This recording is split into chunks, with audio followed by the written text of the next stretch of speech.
You know, this fishing log jams in rivers is really an overlooked technique in a lot of American rivers. I can think of so many rivers that have this stuff, and usually you drive right by it because it's so tough to fish.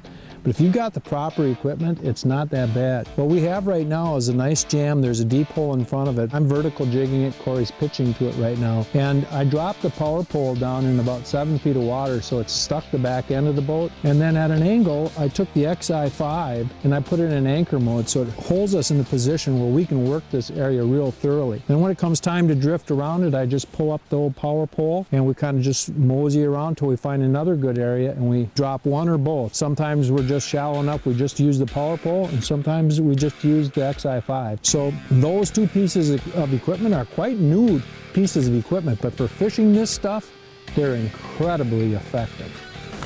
Oh, get back. Korey, I got a good one.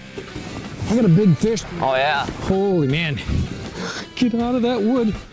The first time he must have missed it or something. I kind of like jiggled it and he just came back, walloped it. Oh, I haven't seen him yet. He is a big fish. He grabbed the tail and it. Oh, got him. I didn't think he had him, man. Just ate that. Look at that fish. You know, I dropped it and it felt like he picked up the tail and I set the hook and there's nothing there. And I dropped it down and I went like this, doot, doot, and I went, whack! I think he got it. It looks like he got it. Oh. Holy man. He wasn't coming off. No, that's a Danny. I'm gonna put the pole down here. I mean, for how dirty a water it is, I can't believe that nice coloration that they got going on. Nice green and fish. yellow. Yeah. That was kind of an exciting one because I was pretty sure it was a fish, but not positive because there's so many branches and stuff. You kind of work them through there and yeah, oh, miss. Ah, darn it. I thought, God, that was a fish.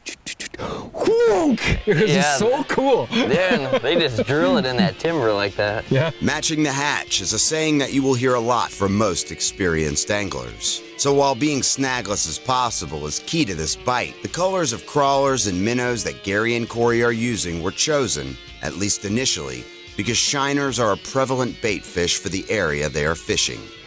Heck yeah. I say initially because it's always important to also remember to let the fish tell you what they want. I didn't take too long. Couple-eyed marinade. But that being said, Korey's tournament fishing mentality has him placing his faith in some additional methods for baiting these big walleyes. Going one step further with a little fresh water, Persiform perfume. Is that on a crawler? Nope, 4-inch minnow. Oh, it's kind of warm. Finally, some blue sky. Yeah. Anyone that knows me knows I'm a competitive person, so I'm always looking for any advantage I can get. If it's custom painted crankbaits or even custom airbrush, spinner blades. But one of the biggest advantages I think that's often overlooked is sense. And one thing I like to do, especially before I even get out on the water, is, doctoring up my gulp with this gulp marinade. This is a highly concentrated formula. It's in a small bottle. You only need a few drops per bag or per container. And, I put a few drops in per bag. I have the 4-inch gulp minnow here and some minnow flavor, Gulp Alive marinade. This really supercharges your gulp, changes a whole new scent that it, that was originally made for it, and really gets more bites.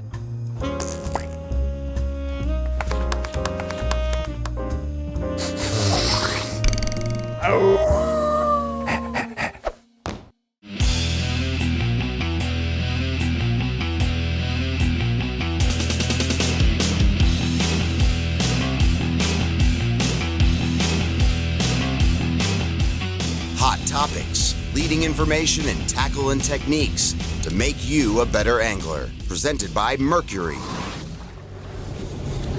When people start looking at engines for their boat, the most common things to think about is, well, how fast will it make it go? How well will it perform in rough water? How good of a hole shot does it have? And those are all very important things in your engine. But one factor that you might want to consider, which I think is especially important for walleye anglers, is how quiet is that engine? I spend a ton of time doing just what I am right now, even before I go fishing, just looking for fish, searching for fish. And the one thing that I'd like to do is when I actually do see some fish, I'd like to fish for them. If you have a noisy engine, even in 20, 25 feet of water, a noisy engine goes over walleyes, they will spook. And what I found by using this Verado, the super quiet 4-stroke Verado, is that I can actually grab fish even down in 12, 13, 15 feet of water and still go back and fish those fish right away. So I've been really impressed with the big Verados, how quiet they are.